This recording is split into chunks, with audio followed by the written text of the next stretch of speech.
Previewing the Investec Test Series against Pakistan, we're delighted to be joined today by Joe Root, England's premier batsman.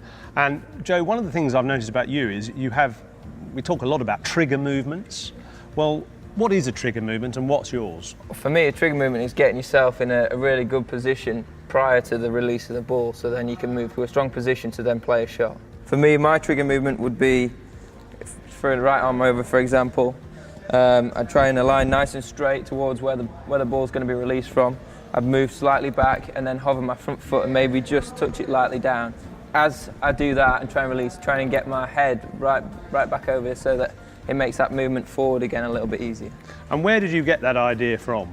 From being a kid, watching my favourite players bat. I used to watch Michael Vaughan bat, and he used to move across front foot, then back foot. Graham Thorpe used to go back and across, and then it sort of developed between the two of them and evolved over the last probably 10 years.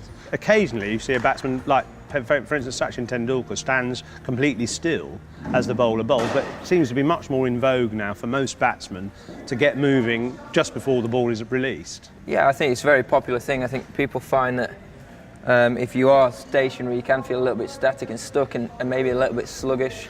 At the end of the day, it's getting your head and your eyes in the best position possible to play the delivery. And for me, that just quickens my feet up a little bit, so I'm a little bit more nimble and have that ability to get right back into the crease and really capitalise on anything short or get my weight transferred into the ball when it's a little bit fuller and access it that way as well.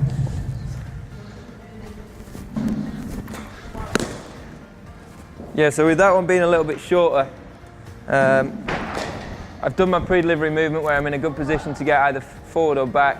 You then have a judging length movement where you're deciding whether it's going to be full or not. Saw that it was short, means that you can push right back off your front foot again and gives you a really good chance to get nice and deep in the crease, so then you can pick your spot throughout the offside. Excellent.